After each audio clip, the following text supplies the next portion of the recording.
Okay, we are now record to the cloud on YouTube.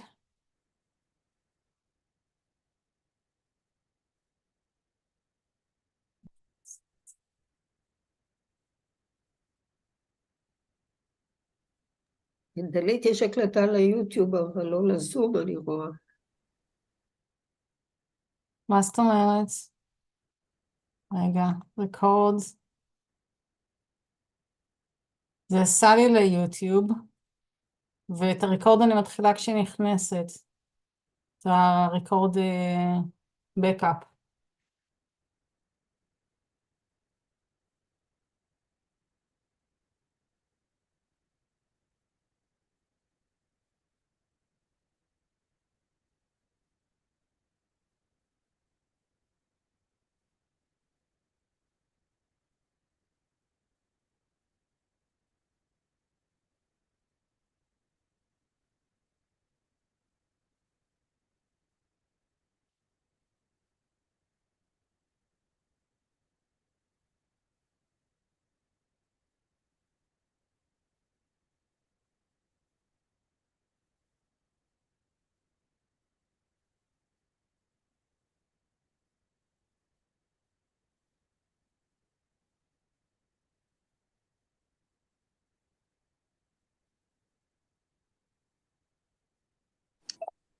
היי. היי גשמה. Hi. moment.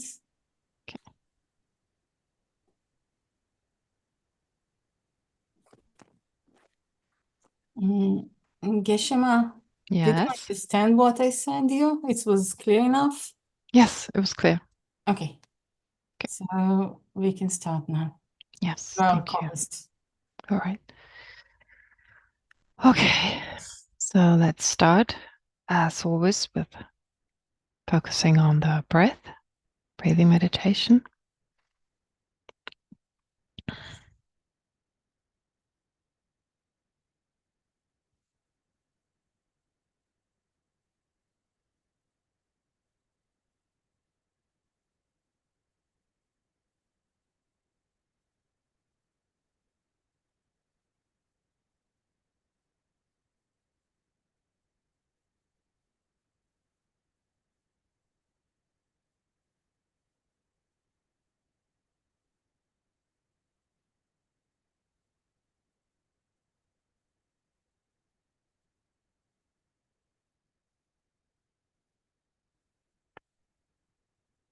And then to generate a joy of inspiration, visualize in the space in front of you your own spiritual Lama, your spiritual master or your masters arising in the aspect of Buddha Shakyamuni.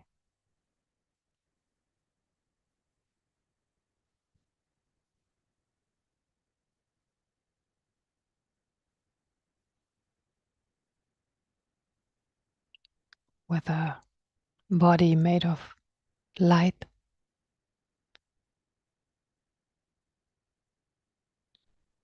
dressed in the saffron-colored robes of a monk.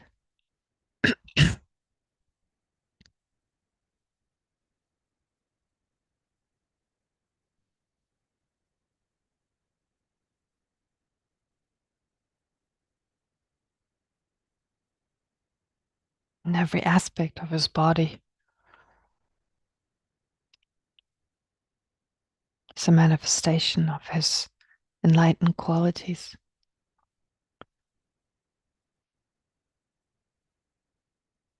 That we can all attain ourselves.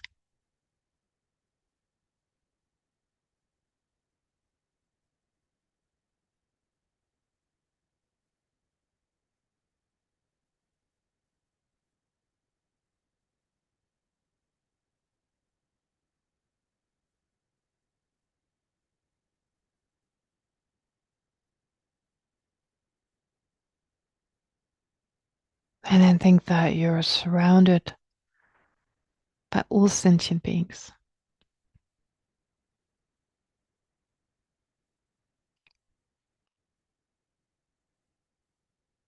Whose well-being is why we're here.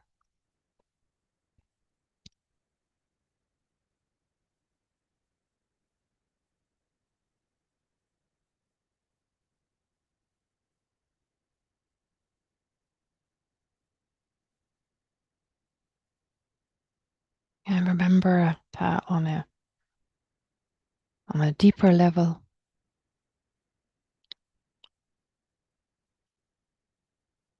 each and every one of them is just like us, wanting to be satisfied, wanting to be loved,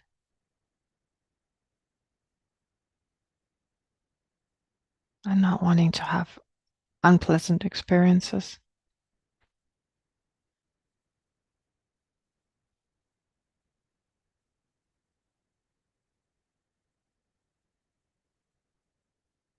And although we've forgotten,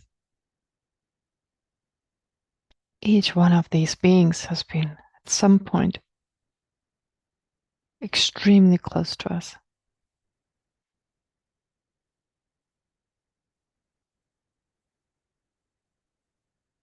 Have taken care of us, protected us,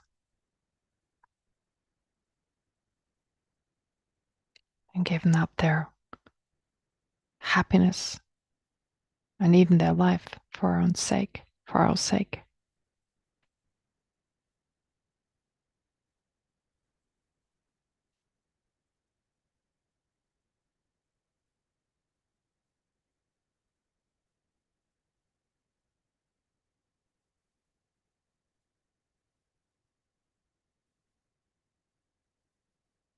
And so based on that, generate affectionate love that is an openness, an acceptance,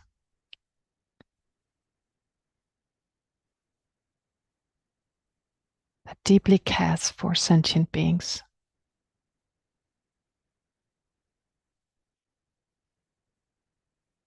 That feels us close to each one of them as we feel close to ourselves.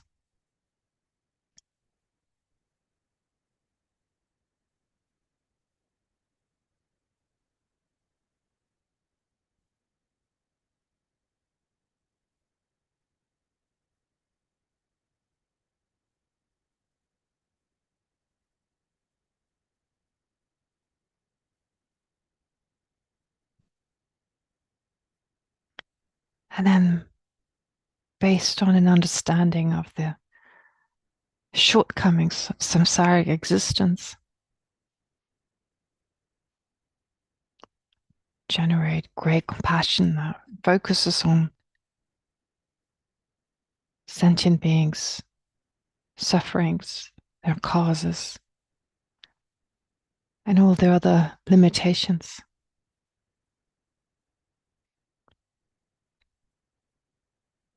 And not only sincerely wants them to be free from all these, but also wishes to protect them, wishes to help them to overcome all these shortcomings and limitations.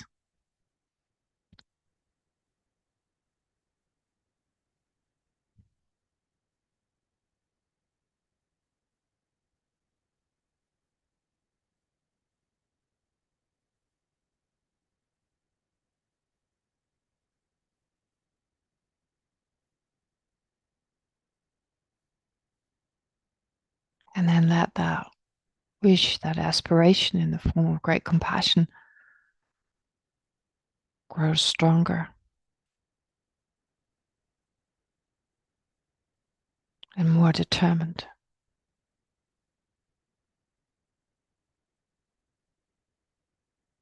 so that it gives way to the altruistic attitude.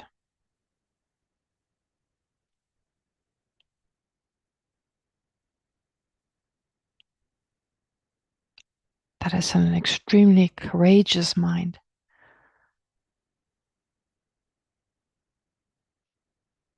determined to do whatever is necessary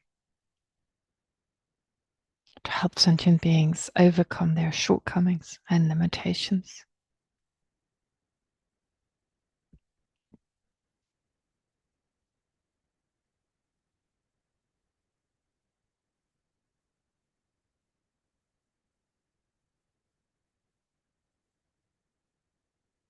Since we all have the potential to do so.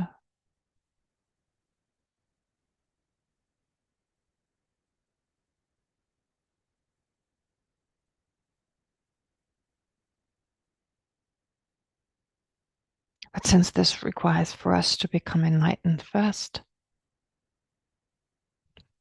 let's generate the aspiration or even determination to attain the fully enlightened state of a Buddha, so that we're able to help sentient beings in their effort to overcome their shortcomings and limitations.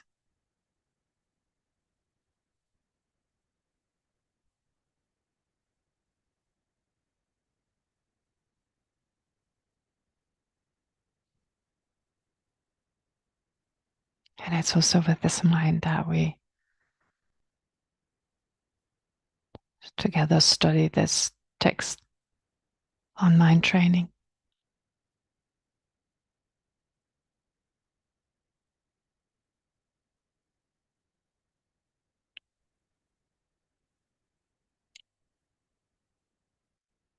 So let's first take refuge and generate bodhicitta with a prayer, without letting go of the visualization we just did.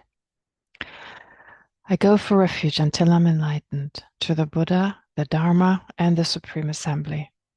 By the accumulation of merits, of practicing generosity and so forth, may I become a Buddha to benefit all sentient beings. I go for refuge until I'm enlightened to the Buddha, the Dharma, and the Supreme Assembly. By the accumulation of merits, of practicing generosity and so forth, may I become a Buddha to benefit all sentient beings. I go for refuge until I'm enlightened to the Buddha, the Dharma, and the Supreme Assembly.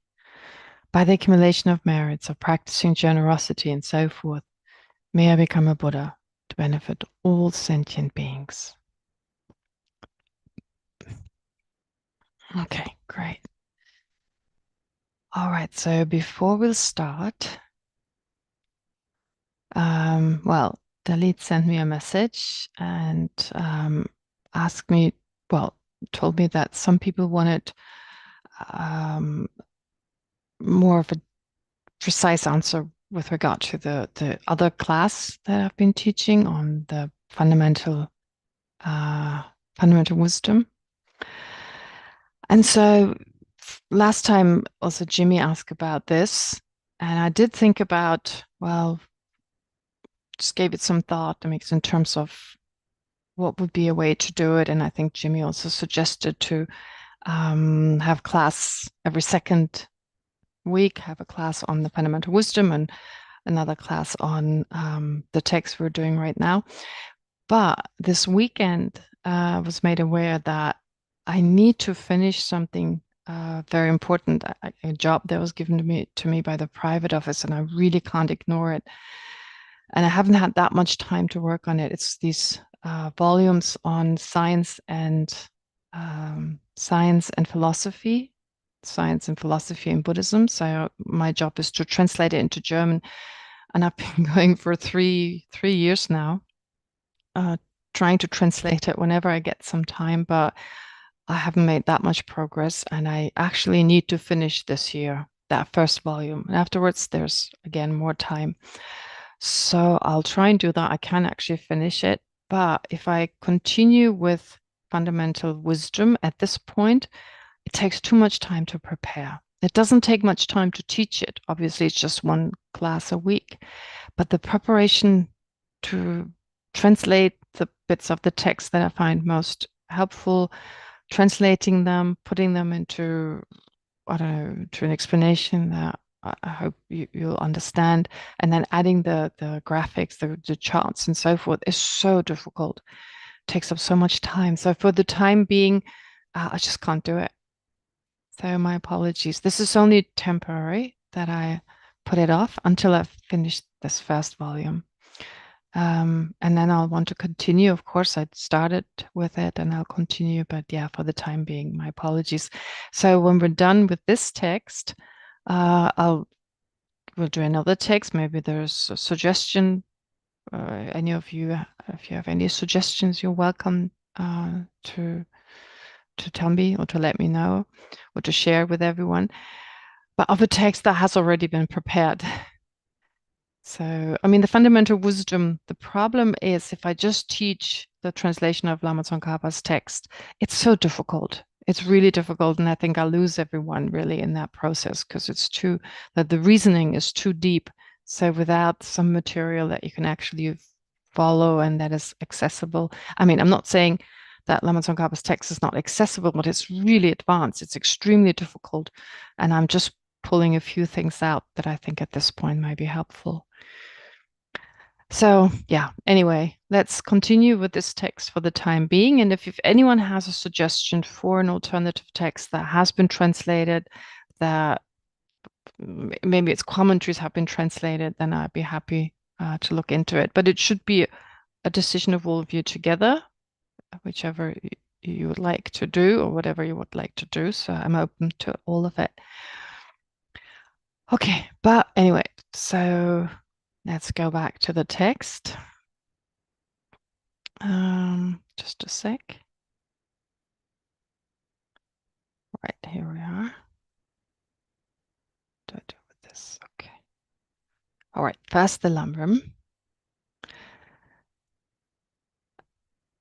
So as I said last time, there are a few points here. There are 4 points, in fact, made about how to prevent losing bodhicitta in future lives. Last time we talked about how we can strengthen bodhicitta, so I guess that was pretty clear. And anyway, the text, the Lamrim texts, especially the Great Lamrim, is very extensive on this, very clear on this. So I don't think it's hard to understand.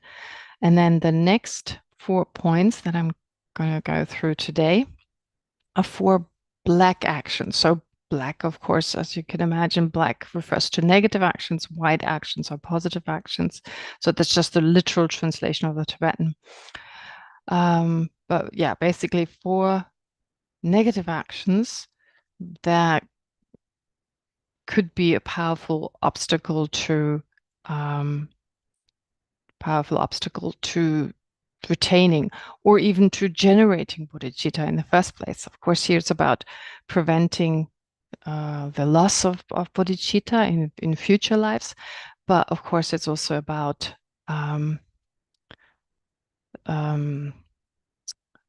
well, assisting us in our effort to, well, first of all, generate bodhicitta. Okay.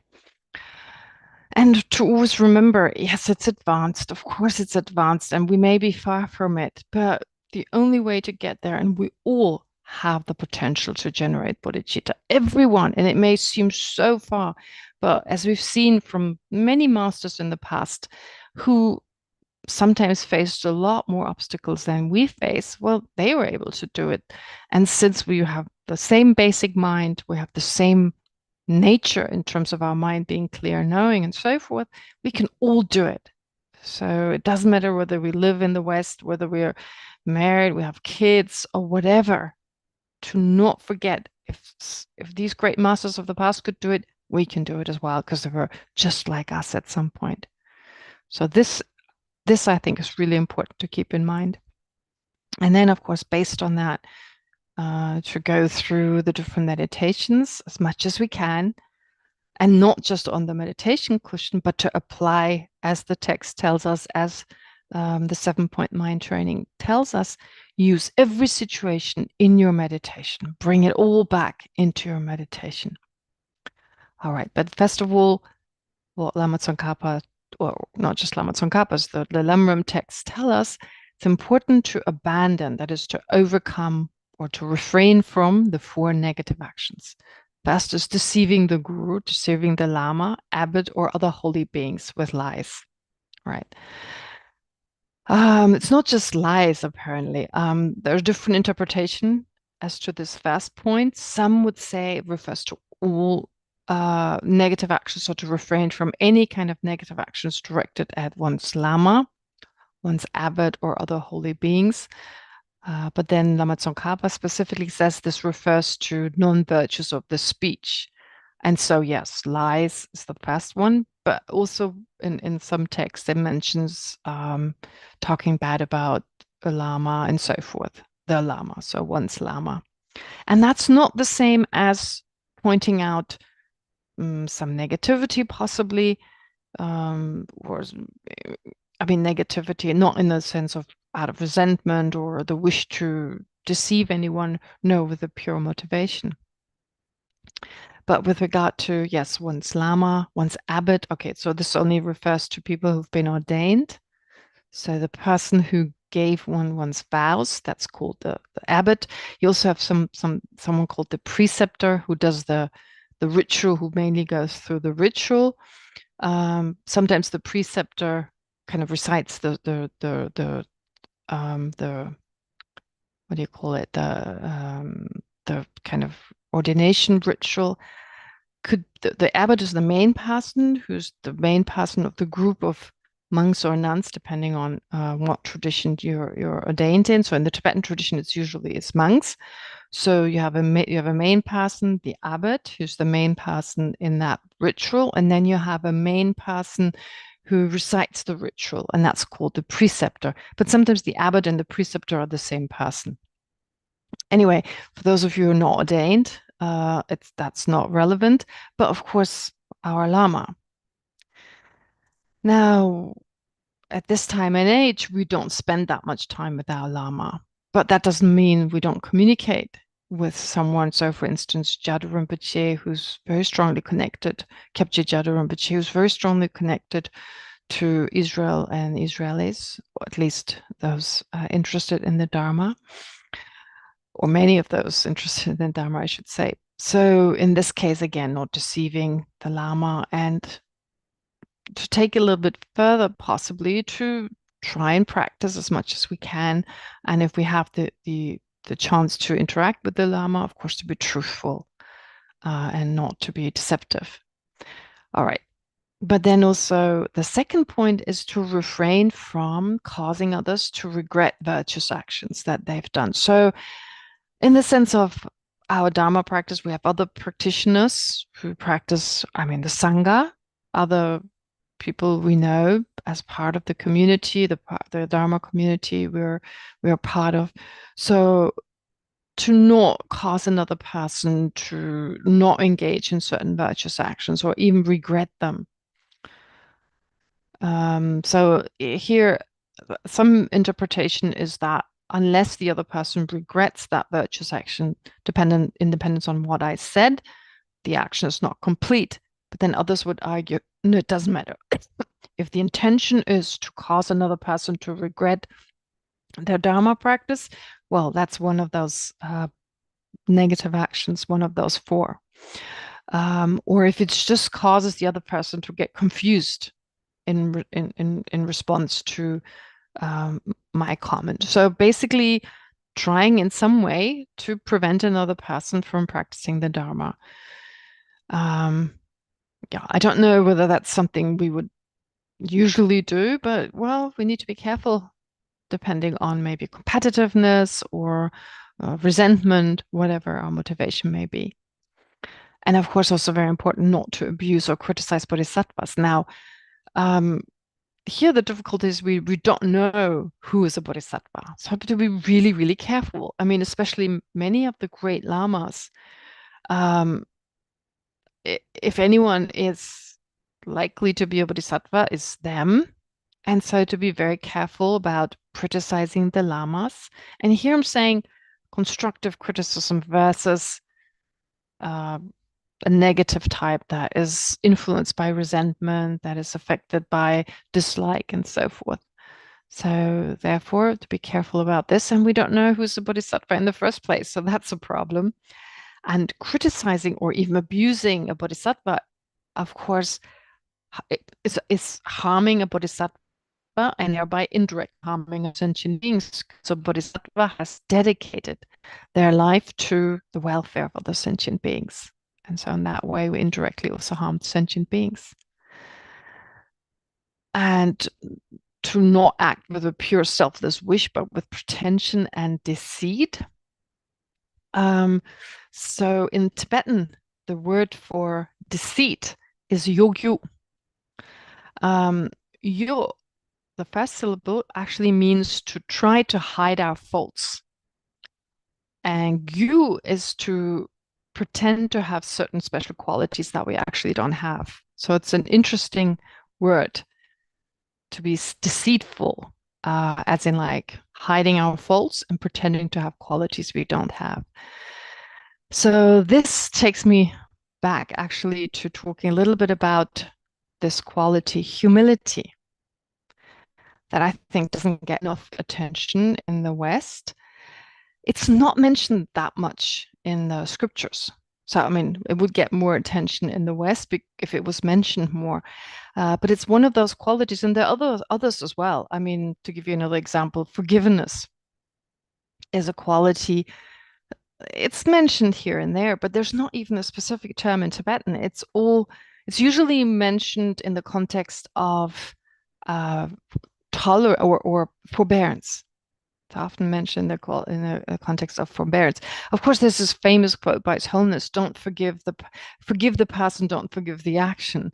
But that doesn't mean that there are books written on this. I mean, it's His Holiness, of course, in his wisdom, he's talked about the importance of forgiveness on many occasions. But in the texts themselves, a lot of explanations on love, compassion, patience, and so forth. But forgiveness is not discussed as much. Now, humility, I think, is discussed even less. It doesn't need to be discussed, actually, because Tibetan society, I mean, at this point, I mean, in the olden days, I guess it was Indian society, the Indian Buddhist society would take care of it. And then Tibetan society very much takes care of it. I mean, living in a Tibetan environment, humility is an important virtue. I mean, it's if you're told by a Tibetan you're humble, wow, it's a great compliment. It's a great compliment. In the West, I guess it's true, but it's not like a compliment we're after. You know, you're so great. You're so self-confident. You're so eloquent. You're so, beautiful, successful, wealthy. These are usually virtues that people are more interested in. Being humble, okay. And in certain cultures, it may even be seen as a not very desirable quality. It's like you lose out, basically. If you're too humble, you're not successful. You have people walk all over you. I don't know about Israeli society. Well, I guess about the whole friar, the becoming a sucker, right? Is that in contradiction? Is kind of humility? Does it seem it's in contradiction to not becoming a friar, being humble? Okay, I don't know. I'm watching you guys, but I don't know. Sort of. Okay. I have another question. Does the word humility have, in terms of the root of the word, any connection to humiliation? If you're talking about the everyday language, then no. Mm-hmm. But if you talk about more literature or flowery language, then yes. To humiliate is lehashpil, and you have this word that you say, shfal ruach, it's the same root, mm-hmm. and it means humble. Okay. But nobody nowadays use this shfal ruach word, it's too flowery, but yes, there is. Okay. Is there like an everyday word for humility? Yes, of course, but not from the same root. No, but is it used a lot? Yes. Okay. Is it seen as a virtue? Oh. In my eyes, yes, but I don't know. Not in your eyes. No, but I mean, in general. As you mentioned, yes, we used to say in Israel, don't be a friar, sucker. Mm-hmm. And we say in the Dharma, let's be a happy friar. A happy friar. Okay. Mm-hmm. Yeah, I want to be a happy friar. We have this phrase in the Dharma because we studied and tried to develop the humility and appreciate. Not only us, in Israel, people appreciate it, but not every. So maybe it's like every Western community. It's some people want to shine and they think that they shine by showing their wealth. But people who are spiritual, Buddhist or others, they appreciate humility, of course. Yes, of course. We all like a humble person, a truly humble person. Yes, and not a friar. I think, you see, to understand humility, I think, and again, it's not defined. I haven't come across, I shouldn't say has not defined, but it's not one of those virtues that is defined in the scriptures. Love, compassion, patience, they're pretty much defined, generosity, etc. But of course, humility, it's a basis for these virtues, especially compassion and so forth. And also what I'm really interested in is the fact that there's a lot of attention given nowadays by psychologists. Because in the 80s and the 90s, there was great emphasis on self-esteem, on individualism, on being someone and putting yourself out there. So self-esteem, I mean, I don't think it's necessarily a negative quality, but it can turn into this kind of arrogance, putting myself past and so forth. And nowadays, after a few centuries with people, a few decades, with people experiencing more loneliness, feeling alienated, feeling fearful, with the rise of suicide and so forth, a lot of psychologists are looking at this again and generating more interesting qualities such as humility. So one example is looked him up, Dr. Everett Worthington, who composed a book. It's called Acquired Virtue, Humility. So he's a licensed clinical psychologist and a professor of psychology at Virginia Commonwealth University. And so he's composed this book. It's not a bestseller, obviously, unfortunately, because it's still this whole movement of individualism and so forth. But it's so interesting, the way he describes and others describe. So there's a lot of material you find online in terms of what humility is. And it's seen nowadays by a lot of psychologists as, it's not like a superfood in that kind of like a panacea to like all like an antidote to all our problems, but it can be extremely healing in terms of our anxiety, loneliness, and so forth. Now, the first part is, of course, to find a definition. How would you define humility? So looking at the material I could find, so I put it slightly, okay, someone just raised their hand. Administrator's iPad raised hand. Who's the administrator's iPad? Varda. Oh, Varda. Okay, hi, Varda. Oh, yeah. What I wanted to say is, I think humility is expressed the minute that we pray and say that we appreciate the good things in other people. Would it be the same? Well, yes, I think there's something to it, Varda. I agree. It's interesting because there are different types of humility. There's social, there's intellectual, there's cultural, there's religious. So in that sense, yeah, definitely, I think that what you described is an expression of humility. But let me try to define it and see whether it makes sense. So I've given it some thought.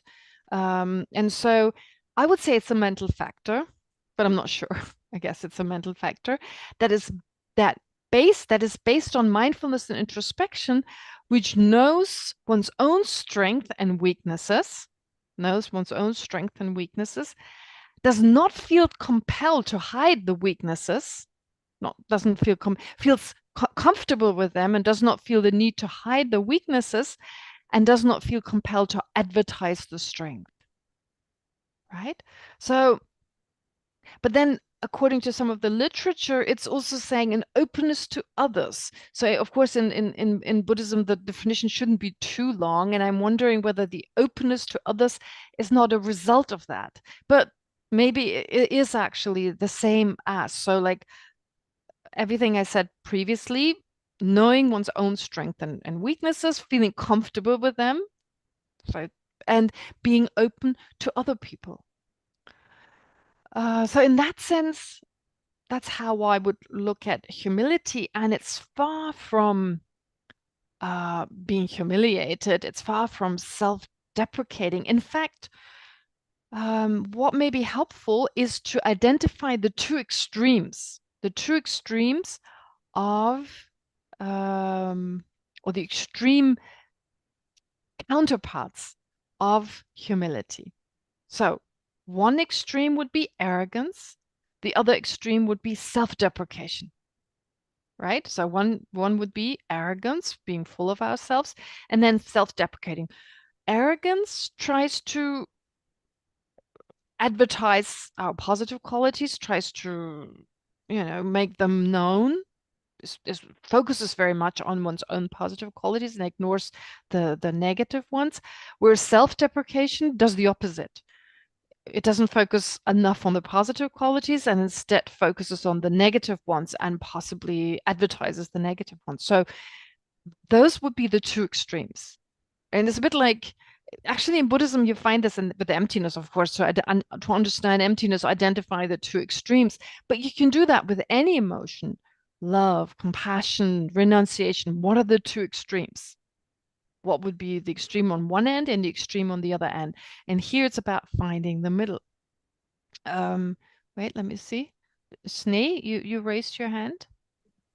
Yeah, Geshe-ma, I just, on the part of the definition of humility, at least in the American culture, like I feel like part of the humility that's missing is, when people take credit and think everything that they're good at or successful at just came from themselves, without realizing how much, other conditions have to fall into place, how much support they get from so many sources. And it's like, oh, I did it, and not like, from, I don't know, I feel like having the humility to say, and my success is due to so many factors.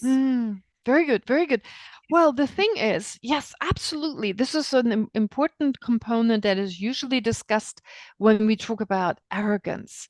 So arrogance takes the credit itself, whereas humility includes oneself, but of course, aware of dependent arising, realizes all the factors, everyone involved in that process, right? So I guess the Oscars are trying to, the Oscar speech, when, they get up, they get the Oscar, but they mention everyone. It's almost like trying to express that. But it's actually a nice gesture, of course. So the point is, yes, absolutely. This is part of it, as part of recognizing our strength. And there's no problem with feeling good about our strength, feeling good about them. Maybe even feeling proud, not in the sense of haughty and arrogant, but just feeling good about ourselves. But again, in the context of feeling good about everyone else who's part of it, feeling gratitude, as Varda so beautifully put it. So a gratitude towards everyone else who is part of this, right? So seeing it as a collective kind of success versus an individualistic success. But anyway, so self-deprecation and arrogance. So self-deprecation, that would be the friar. I would think that's like a, just walk over me, becoming like a doormat. It's not just self-deprecation, but also allowing other people to walk all over us and use us. And again, of course, with a care and concern for others, I wouldn't want them to do this to themselves. It's not just about myself, but it's also not wanting others to do this. Anyway, I think it's important to check our own mind, again, based on mindfulness, and how often are we trying to hide from ourselves? Are we in denial about our own negativities, about our strength. And often, you see, the thing is also with Buddhist practice, sometimes we're terribly self-deprecating. Oh, that's so advanced, I can't do this. And we don't even try. Huge obstacle to Buddhist practice. We need the sense of like, well, if the Buddha could do it, I can do it. And it seems, we're not saying we're like the Buddha, but the Buddha started in the same way as we did. So therefore, and then of course, on the other hand, being in denial about our own weaknesses, trying to hide them from ourselves, or if not from ourselves, from others. And that takes up a lot of energy. So therefore, again, it gives us more time, it gives us more energy, it gives us more, it's liberating if we can just be truthful in that sense. Okay, Eduardo, you raised your hand. Yes, thank you. Maybe we can also look at humility in the sense of clear understanding of self-confidence, and by that being able to shed fear. Okay.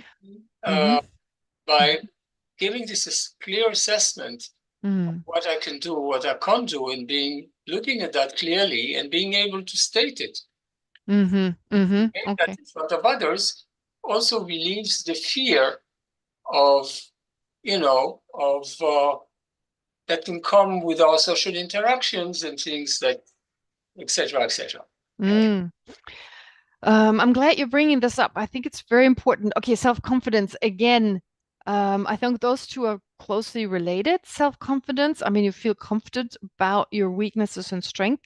But one thing that comes to mind is, I'm thinking nowadays, the fact that people take so many selfies, right? It's a symbol of our individualistic society, taking all these selfies, but taking them in order to be admired. So it shows that we put ourselves very much, ourselves is very much in the center, but we also need the admiration from others. And that leads to a lot of fear if we don't get that. So our reputation, our place in society, whereas humility is being comfortable, not being dependent on others' approval, admiration, and so forth. So this society of like social medias where this is such a big deal, it's important, I guess, to find this sense of being comfortable of who we are. And no matter what's going on around us, it may feel like we're swimming against the what's the term, against the stream, against the, right? We probably are, but nevertheless, because see what it brought us. Look at where we are at this point: anxiety, loneliness, feeling alienated.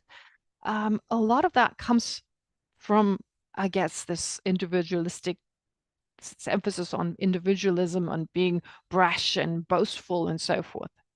Okay, Shmuel, you raised your hand. Yes, Geshe, I wanted to ask, you said that self-deprecation is like wishing to become a doormat and allowing others to walk over us, and it's also not for them. Now, is there, from the Buddhist point of view, a valid reason not to allow others to walk over us for our sake as well, or is it only for others' sake? From a Bodhisattva point of view. So I'm saying, I mean, in terms of the highest ideal, be totally okay. I mean, a Bodhisattva would say, take my arms, my legs. I mean, someone who's on a level such that they can bear it, they give up everything for the sake of sentient beings. And if that means walk all over me, it doesn't matter. It doesn't affect them at all. If it benefits sentient beings, please do so, right? There, I mean, these prayers, take whatever you want, go into hell for other sentient beings. So I guess if you think of parents, it doesn't matter. If it benefits their child, they'll do anything, right? So if they are the doormat for that child in a given moment, they can bear it. They just can't bear it if it harms the child. Now, for us as ordinary beings, we need to start where we are. Start where we are.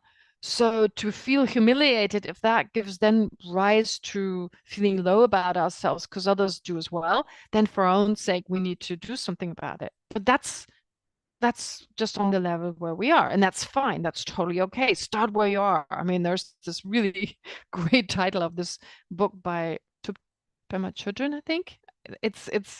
I don't know the book. I'm sure it's great, but the title is just so important. I mean, that phrase is so important. Shmuel, does that answer your question? But okay, so from the point of the view of the fundamental vehicle practitioners, okay, even then they have incredible love and compassion. There is no difference in terms of this putting others before self. I don't think there's a difference, but there's just not the how can I put it? The belief that I can become enlightened for the benefit of all sentient beings, right? There's just not either the sense that this is not realistic or I can't do it. But that's different to saying I put others before myself. I think there's this whole discussion in as part of Buddhist study, the study of Buddhist philosophy. Do followers of the fundamental vehicle have great compassion or not? So the way it is usually defined is an affectionate mind that wishes for all sentient beings to be free from suffering and its causes. Beings of the fundamental vehicles don't have that. Some would say, no, not for all sentient beings. Well, which sentient beings is missing, right? Which sentient beings do they not have this incredible compassion and love for? So you can't point at a single sentient being. So therefore, some of my teachers, Geshe Kelsang was one of them, who say that no, great compassion, that's not enough for the definition of great compassion, wishing for all sentient beings to be free from suffering and its causes. No, or being free from suffering, which includes the causes. No, it should also include the wish for ourselves to protect sentient beings, to contribute to exactly that process of freeing sentient beings, right?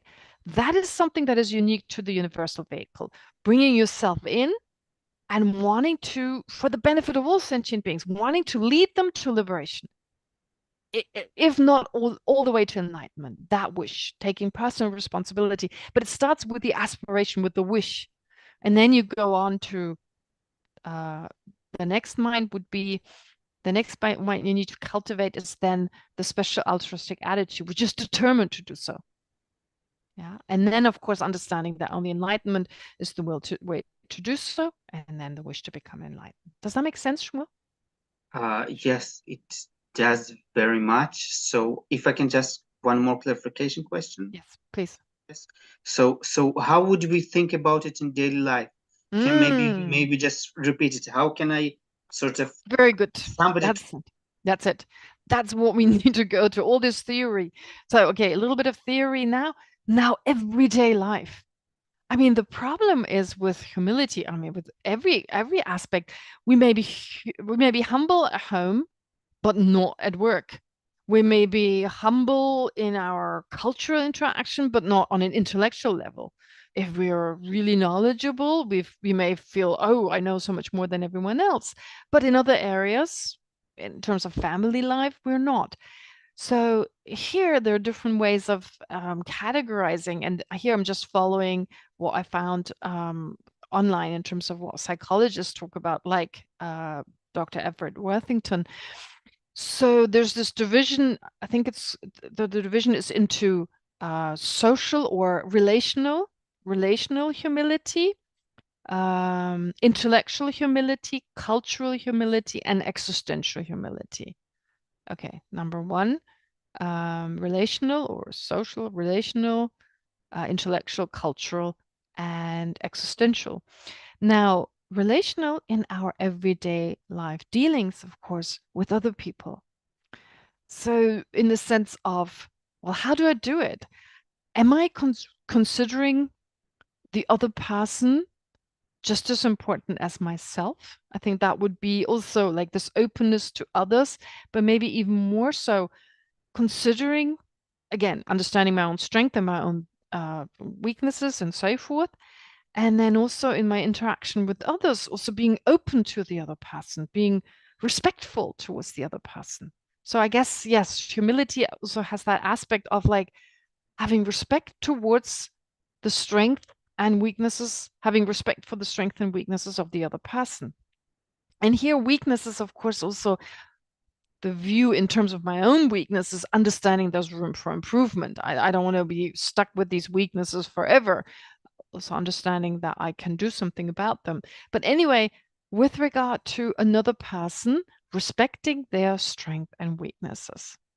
That is in terms of our relational humility. So am I doing this? What's happening when I'm with the other person? I mentioned this before, respect for the people we're really close to.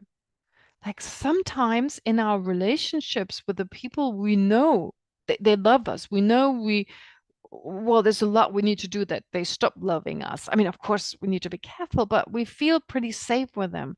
And we can be so cruel towards our partners, our parents, maybe our children, our siblings, and that healthy sense of respect for the other person. I think this respect is really important. No matter how close they are, we always have a healthy sense of respect towards people we may work with. I mean, not always, but in general, we're kind of respectful towards them. We don't know them that well. That kind of respect we need to bring into our relationships, of those in our personal relationships. I mean, sometimes I see husband and wives bickering, for instance, and it's like, whoa. But I mean, I can understand being in that situation. You know, it's like you feel annoyed by that person and they're not taking out the garbage and you told them, but to put ourselves into the other person's shoes and also understanding their perspective. So respect for their views, for their weaknesses and strength, but also for their perspective. I guess that's really important. So that would be relational humility. And then intellectual, just, I mean, an openness. I mean, first of all, understanding my limitations of what I know, and also the opinion of other people. Well, they may be different, but who am I to say that I'm right and they're wrong? I mean, intellectual doesn't just mean my understanding, but also my view of things, my opinion on things. I'm right and they're wrong. Well, first to listen. Am I listening? Am I really open? And again, this openness again. Am I open to their ideas? Can I learn from them? Do my understandings, my opinions have faults? To be confident enough to change my opinion and say, no, I was wrong. Yep, you're right, I'm wrong. Okay, great. Fast step towards learning more, making new connections in our brain, learning more and expanding our understanding. And then on a cultural level, well, the way I live may not be the best way. There are other cultures as well. There are other communities who may do things differently. I mean, Tibetans certainly do things quite differently. And on first sight, they seem to be the opposite. They are the opposite on how it's done. But the motivation, I don't know, the classic example, like you give someone a gift, right? In the West, you need to unwrap it and look at it and go, whoa, right? Or, I mean, maybe not exaggerate, but kind of still show some appreciation, which is really being considerate of the other person's feelings. But then in Tibetan culture, you don't open it. You say, oh, thank you, and you put it to the side, and you only open it later. Now, on fast witnessing that, I thought that was strange. But I learned that the reason for doing so is that it seems greedy. If you say, oh, how great, you're kind of implying you want more of it. So instead, you don't want to embarrass the other person in that way, like, ooh, or maybe someone else who's also there and like, wow, that gift was much greater. No, instead, you're not kind of implying that you want more of it. You just do it on your own, right? So not making a big deal out of it. So it's again putting the other person's feelings or caring for the other person's feelings, but that expresses itself in a different way. So I'm just saying those are just, it's a different way of doing things, but to be open to it, again, be accepting of it and not feeling that's my own, that's the only way to do things. And then existential or maybe religious humility is also a sense of a higher being, so that there are these great beings, a feeling of gratitude towards, I don't know, God, the Buddha, great holy beings in the past. Also gratitude, of course, for other sentient beings, what they have done to us, how they have benefited us, and so forth. So Vada mentioned also this gratitude towards others. So these are different ways, and we need to just check. I mean, talking about humility, not everyone who's called a humble person is necessarily humble. I mean, they're great actors. I've certainly acted my own part being humble, and I haven't been always humble, you know. I'm not humble. I mean, I think of myself, I have my moments of self-deprecation, I have my moments of arrogance. You know, it's like this constant struggle. And I've acted in my own way, and there are plenty of other people, you know, we're good at trying to be someone. So therefore, am I truly humble? Am I truly, you know, comfortable with my own strength and weakness and so forth? Am I trying to blah, blah, the whole thing, right? The definition, am I open to others? And as I've said, there's been a lot of research apparently on this, and people found it has a calming effect. It's liberating, and it's a great means. I mean, why anxiety? What to be fearful of? To be discovered, or, you know, like if you're not pretending to have certain qualities and you don't care that your positive qualities are adored or approved and so forth, there's definitely less anxiety. And we don't need to be perfect. This kind of pressure that we get of like the modern way of life, like being this perfect, being this overachiever. I mean, to let it go, or whatever people want and need and whatever, I mean, to not allow ourselves to be pressured by it, but to be honest, to be truthful to ourselves and others. Okay, anyway, but let's go back to the text. Maybe I've spent a little bit too long on this. I hope it wasn't, not being sidetracked too much. But since it hasn't really been mentioned, okay, so that last sentence, since it's not mentioned that much in the scriptures, and since it's a huge deal in Tibetan society, but not such a great deal in our modern society, I thought to at least discuss it to some degree. All right, but then let's go back to what we're actually studying here. Okay, the 7-point mind training. And of course, humility is the foundation. It's like, what's the word? Equanimity, renunciation. Those are kind of the foundation. And the greater the foundation in these virtues, the greater you can, the more you can build on them with love, compassion, of course, bodhicitta, etc. All right, but let's go back. Yeah, so now one thought I had going through all these different points here, I was thinking maybe it's overwhelming for some of you, thinking, oh, there's so much to do. Isn't it so much simpler when you hear wholeness talk, bodhicitta, emptiness, those two? And that's, of course, it's true. It all comes down to it.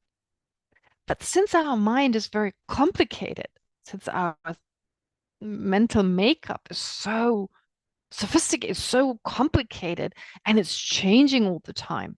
It's changing all the time. I mean, even with humility, we can be humble one day and the next day we're like overcome by arrogance. And don't talk about, I can say in an hour, right? Our mind is constantly changing. It's never the same. So therefore, at different times, different of these aspects may speak to us. I mean, we've all been at a teaching of His Holiness, I guess, or at another teaching where the Lama says something and one day it goes, it's the right thing to hear. If we had heard it the next day, then that one sentence wouldn't affect our mind to the same degree. Maybe the second sentence would have affected our mind greater. Therefore, it's good to read a text such as this again and again, because there's certain explanations that speak to us more on certain days or in certain circumstances than on other days. And I'd like to also go over it again and again, so to get that effect, to hopefully create a situation where certain aspects of it speak to you more than at other times. Anyway, but let's continue a little bit with what we've gone through so far. There's no need for me to go over it again. Well, there's one thing though, actually, something I've wanted to answer before, but I didn't do that last time. A sign of a trained mind is having the 5 greatnesses. Yeah. That line is not actually mentioned in many of the other versions of this text. Now, as you remember, this version is based on Pabongka Rinpoche's, or this is Pabongka Rinpoche's edition. And as having been edited by Pabongka Rinpoche, he added these 5 greatnesses. I'm sure he had a source for it, but you don't find it in all the versions. And I talked about the third. I described the third of the greatnesses is the virtue of not doing something that is contrary to the Dharma. And then the 4th virtue is of avoiding even the slightest misbehavior. So I said I wasn't really sure what the difference was between the two. I kind of guessed maybe it's got to do with mental versus verbal, and verbal and physical. Verbal and physical on one side versus mental on the other side. But I don't think it's that. I went back to Chidren Rinpoche's commentary, and actually the Tibetan word is subtlest misbehavior. I translated it as slightest misbehavior. It also works. It can be translated as slightest, but the literal translation is the subtlest misbehavior. So I guess the difference between those 2 that I just mentioned is that one is in general to act according to the Dharma, to not act in contradiction to the Dharma on a general level, but then even on a subtlest level to pay extra attention to non-virtues that are more subtle, although they're of course included in the previous point, but then the previous point could affect, or could revolve more around a general or coarser kind of actions that are not in contradiction to the Dharma. All right, so just in case you don't know what I'm talking about I'm talking about a sign of a trained mind is having the 5 greatnesses. And I went through them saying that these 5 greatnesses are being able to endure any suffering, cherishing others, that's the second, to not act in a way that's contrary to the Dharma, that's the third, to avoid even the subtlest misbehavior, and to practice the path to enlightenment. So these are the sign of a trained person. And I've asked you before, every now and then, to go through these 5. To what degree am I doing this? To what degree am I able to endure hardships, especially for the sake of my Dharma practice? I mean, being around people who are obnoxious, I mean, that's not easy, but for the sake of our Dharma practice, as an example. And of course, to also compare to your progress, to go back to the time when you started to practice the Dharma. What was I like then? What kind of improvement have I made? So enduring any suffering, am I better at cherishing others? Am I more acting in accordance with the Dharma? Am I trying to avoid the slightest misbehavior? And am I actually practicing the path to enlightenment? In other words, is my motivation, however much I'm a beginner, never mind, however much I feel like I'm barely scratching the surface of engaging in a beginner's practice, still my goal, is it enlightenment? Am I losing sight? Have I lost sight of the final goal, however far it may be? Or is this still on my mind? And that's, of course, really important, because it's the power of our own mind. even if, of course, we don't have bodhicitta at this point. It's not a mind.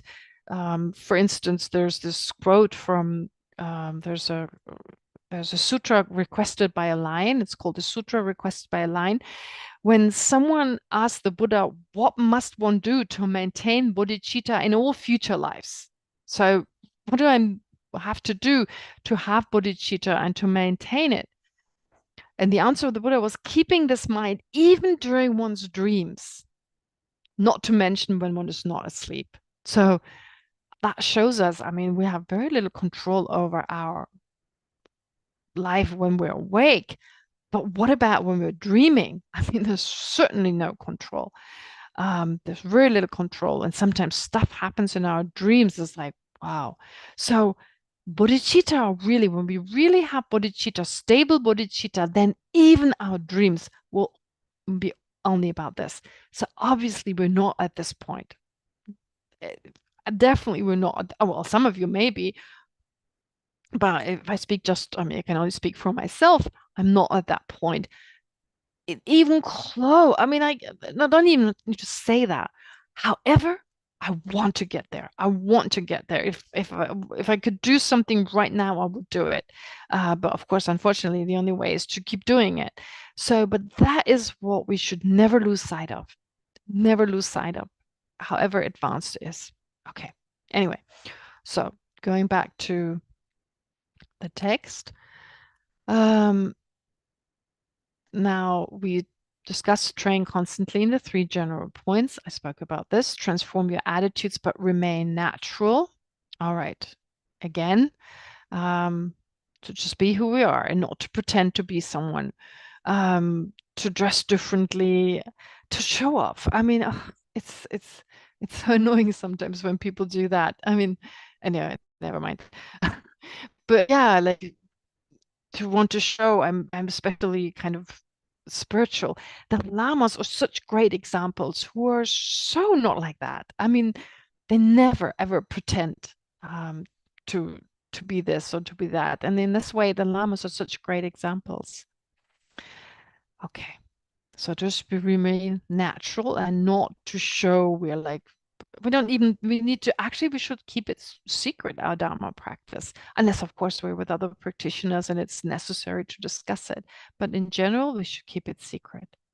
Do not speak of the defects of others. Of course, this is motivated by resentment or disliking someone, and possibly we want another person to dislike this other person as well. So therefore we speak of them. Do not reflect on others' shortcomings basically means do not obsess over others' shortcomings. I mean, spending a lot of time on thinking of others' shortcomings, we should spend the time thinking of our own, because we can't change the shortcoming of the other person, but we can change our own. So what's the point in thinking much of theirs? I mean, learning from another person's mistake, that's okay. All right, they got really angry in that situation. Just now something happened to that person. They got really angry. Okay, so they got angry. I could get angry in such a situation. Okay, so them getting angry, it's really not improved the situation in any way. Okay, so if I get in that situation, I should really make an effort, right? So I can actually learn from another person's shortcoming. I mean, I could have the same shortcoming, but I see the faults or the disadvantages of that person's reaction, for example. And so I'll learn from that. Okay, I can reflect in that way, of course, and not in a way that's I don't know, kind of looking down on the other person, feeling so good about. No, just okay, I'm just like them, and I need to be careful if I'm in that situation. And then, of course, whichever affliction is the strongest, we need to work with first. Makes a lot of sense. So again, mindfulness, introspection, very important. Discard all expectations of reward. When do we find ourselves in certain situations? When we're doing well, we're kind, and we want something back. To totally let go. The reward is doing it. Having the opportunity to engage in a virtuous action. That is the reward. And I mean, of course, the karmic reward, okay, it's not that immediate, unfortunately. It'd be nice if karma was immediate. I think a lot more people would be motivated to engage in virtuous action if there was an immediate karmic result. But of course, it may just come in a future life. But other than that, not to expect. I mean, even to go beyond the karmic, I mean, from a bodhisattva point of view, they don't care about the karmic reward. They don't care, only if it benefits another person. So that is unconditional. That's truly unconditional other cherishing. I mean, that's a true example of cherishing others in an unconditional way. And we need to check again, when am I not like that? When am I doing something and at least I want the other person to know? At least I want them to smile. At least I want them to put my name on a building or whatever. Right? Okay. So then discard poisonous food. What is that poisonous food? Well, think of a delicious meal, a really tasty, wonderful meal. And then you add poison to it. You add, I don't know, something disgusting to it, poo or whatever, right? All gone. So what does that refer to? Here, the poisonous, the food, the delicious food, in this analogy is mind training, and the poison is the 8 worldly dharmas, right? The 8 worldly dharmas. So again, it's really just an 8-fold way of saying, don't be so attached. But it's interesting how these 8 are particularly present in our daily life. And again, to check, okay, when throughout my day, so just take these 8, when is it important to me that others praise me and do not criticize me? When does that become important to me? When does it become so important to me that I'm obsessing over it, right? When is it an issue like gaining something? Ooh, great, I just changed money and I got a lot more than the day before or whatever, right? Or I don't know, I got that thing on sale. Ooh, I saved so much money. Versus, oh, yesterday was on sale and today I got it for like twice as much. You know, we feel, I have a hard time with losing something versus, yeah, well, not gaining something and then wanting to gain, etc. And then pleasure, of course, pleasant experience, yeah, and unpleasant, oh no. And being disliked in general, you know, not many people liking me. Of course, if it's because I'm such an obnoxious and selfish person, okay, but maybe it's because I don't live like they do. Maybe I'm not interested. I mean, just because I'm a Buddhist practitioner, so they really don't like me because they think I'm going to hell or whatever. So who cares? I mean, who cares in the sense for myself? It doesn't matter. And of course, in terms of their attitude, well, to generate understanding, compassion, and so forth. Not pity, but compassion, etc.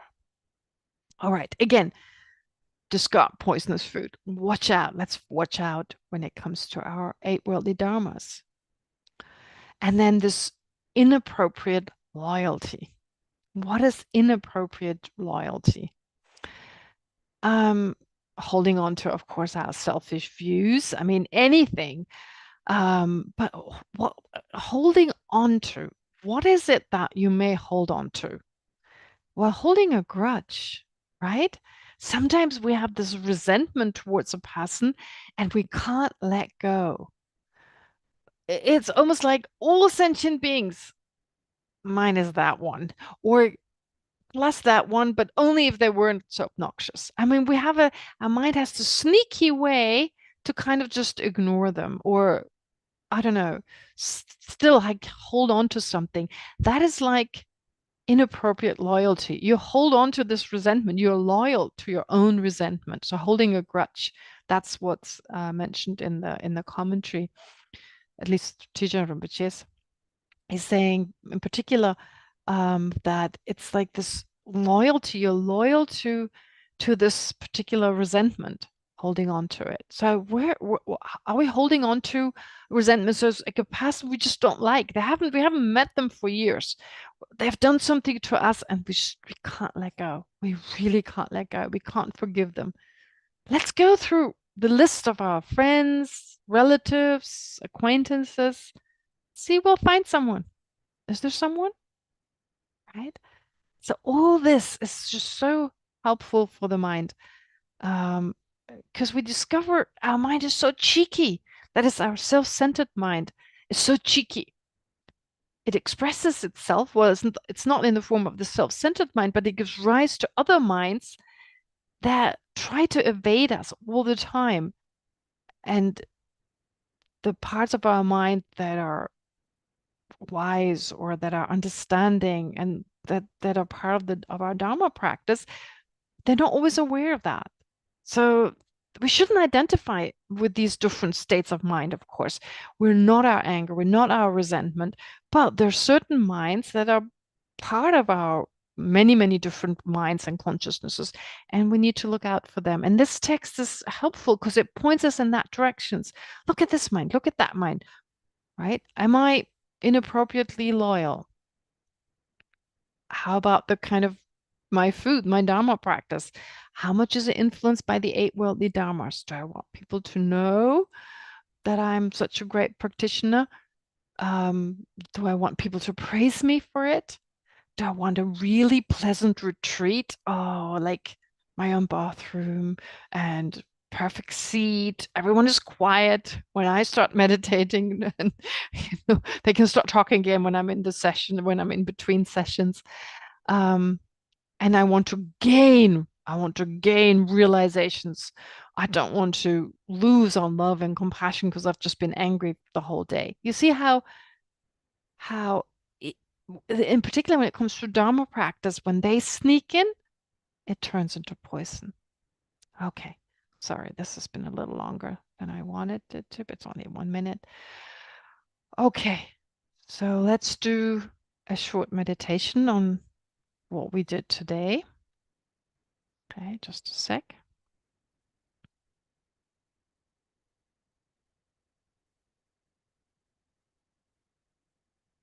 All right, so we'll start again. Start again with some breathing meditation.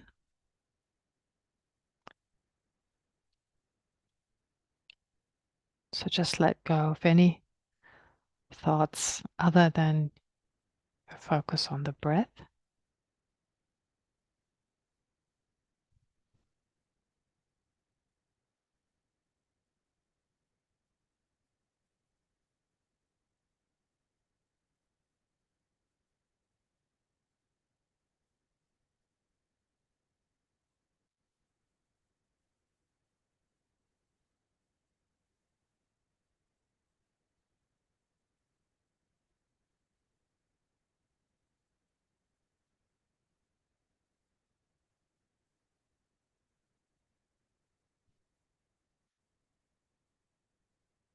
And then focus your awareness on your own mind.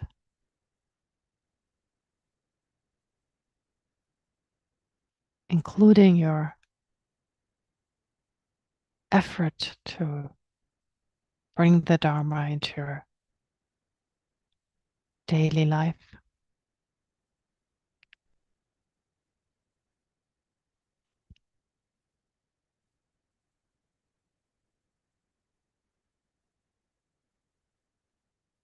And check which of your affliction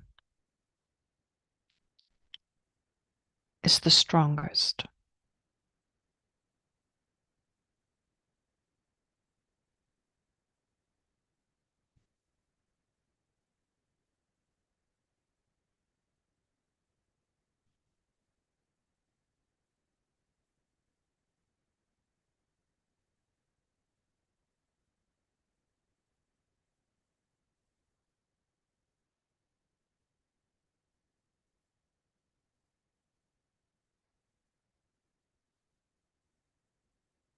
And what is it that I can do about this affliction?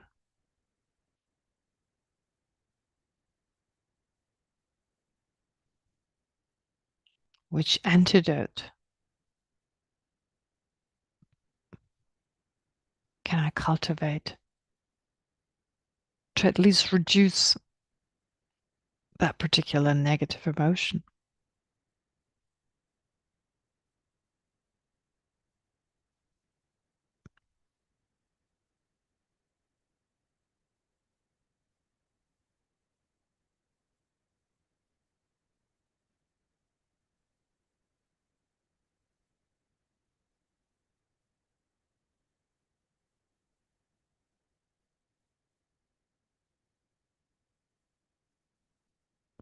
And then let's bring to mind times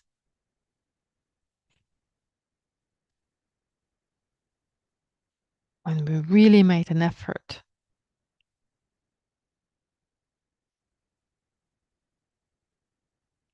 to be generous,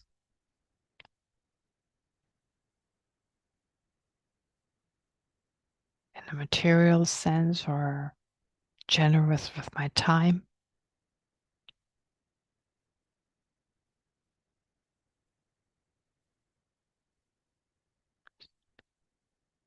When I helped another person, I was patient with them.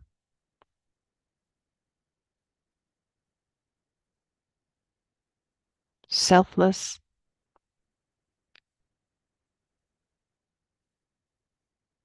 And compassionate.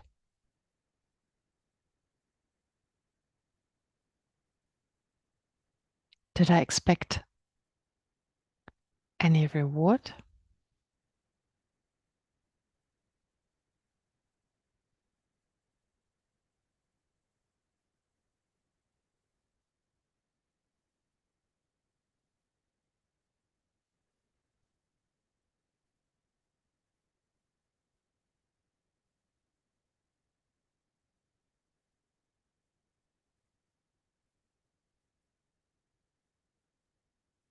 Am I willing to continuously practice these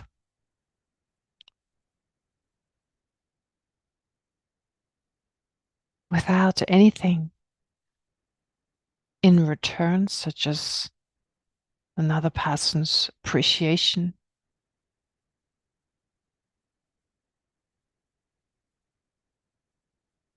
gratefulness, and so forth?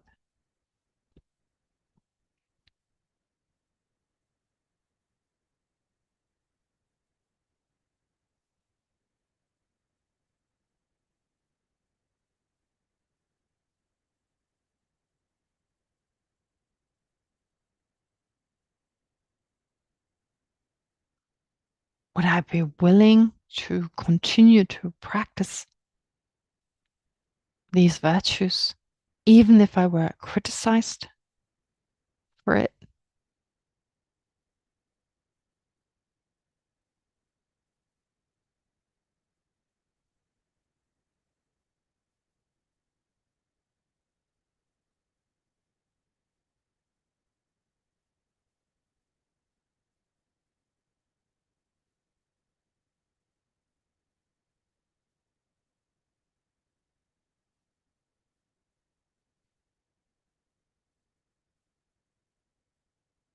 Can I find a way to unconditionally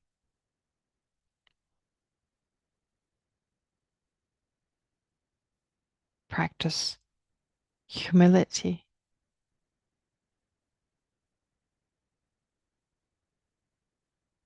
love, and compassion for others?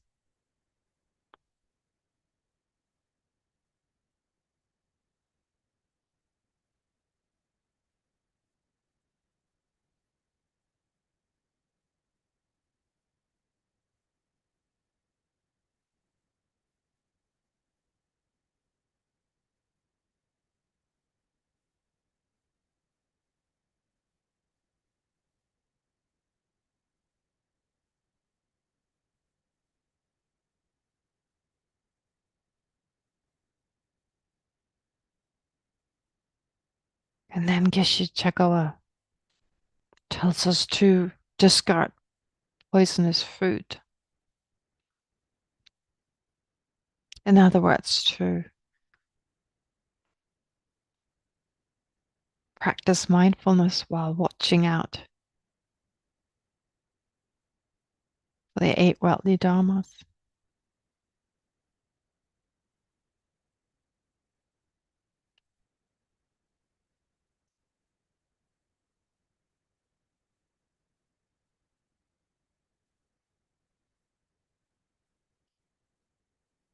So am I attached to pleasant experiences and resentful towards unpleasant ones when it comes to my practice of mind training?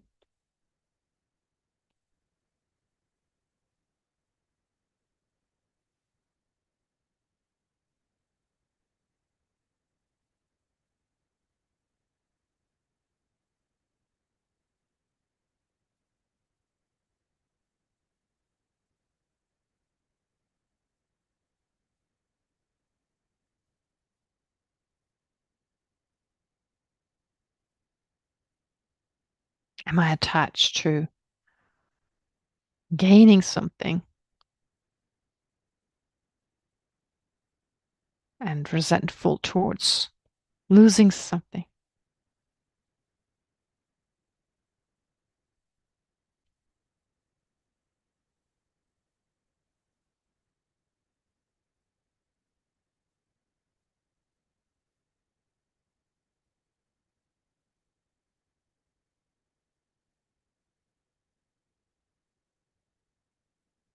On a spiritual, on a material level, as well as on a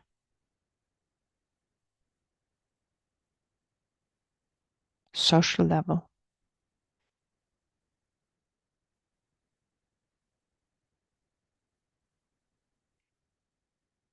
Gaining more friends versus losing friends.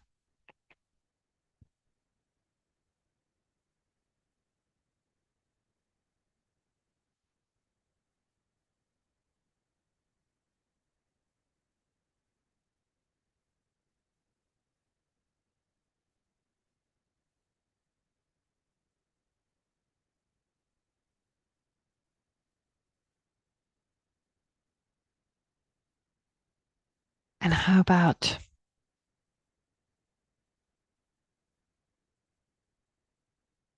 feeling attached to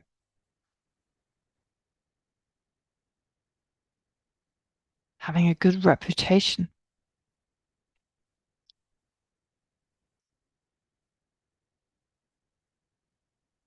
And resentful towards having a bad reputation? Again, in the context of practicing the Dharma, practicing mind training.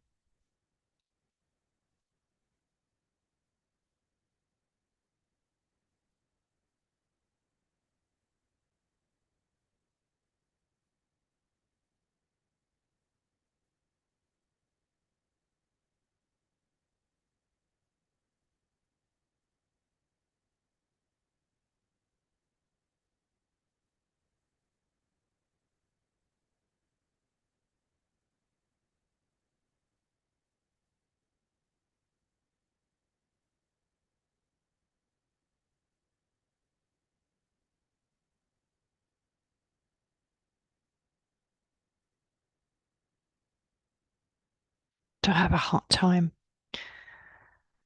when people criticize me and crave praise,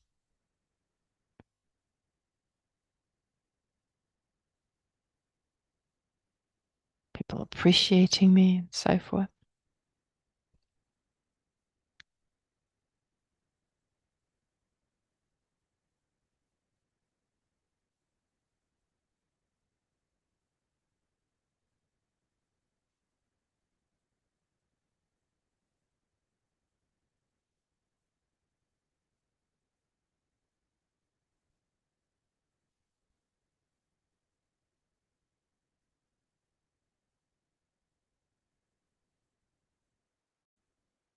Also, am I maintaining inappropriate loyalty. Am I holding a grudge? Continuously feeling resentful, not being able to let go of my aversion for someone because of what they've done in the past.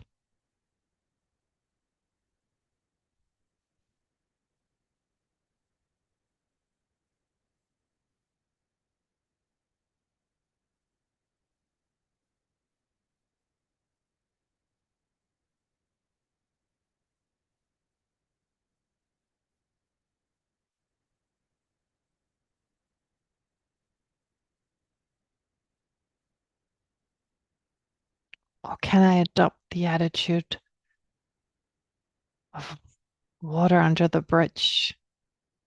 What's past is past. And let go of the hurt. Let go of the resentment.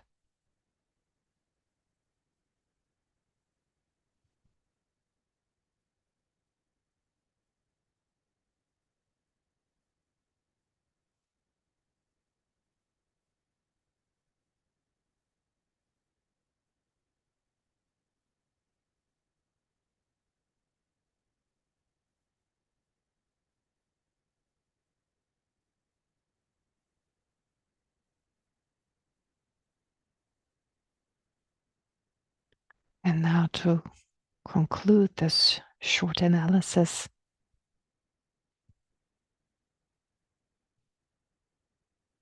whatever insight you've gained, whatever conclusion you've come to, spend a few moments single-pointedly focusing on that so that it sinks deeper into your subtler level of the mind and affects you in your daily life.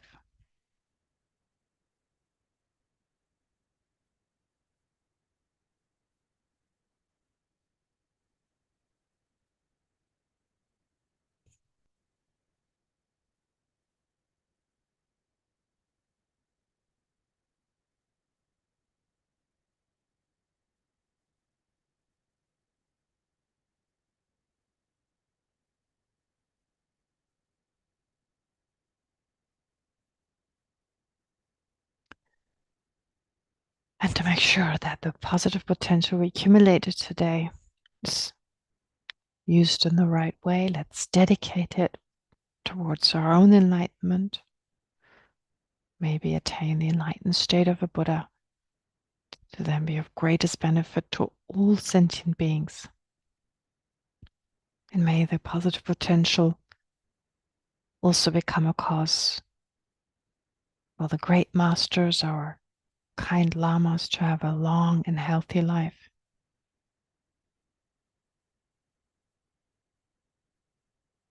And may it be a powerful factor that counteracts resentment, aversion, holding a grudge,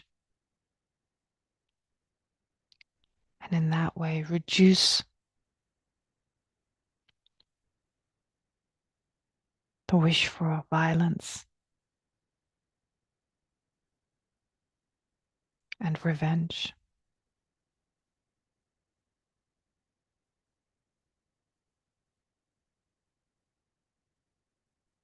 So with this in mind, let's recite the dedication prayers.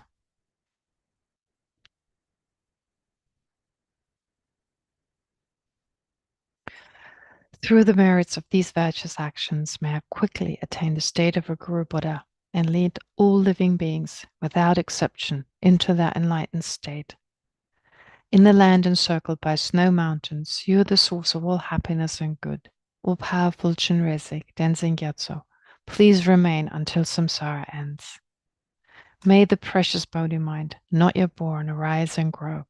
May that born have no decline, but increase forevermore. Okay, thank you. Have a great week, and I'll see you again on Monday. Thank you. Thank you, Geshe-ma. Thank I you. would like a word, please. I see new names here. So if you have some questions, clarifications about the DFI courses and so forth, please feel free to be in touch with the lead, and she'll be happy to answer or refer you to any of us. If not, in any way, you're most welcome. See you next week. Bye-bye. Bye-bye. Bye. Thank you. לילה טוב לכולם. Thank you, Dalit. ביי ביי. Keep well, everybody.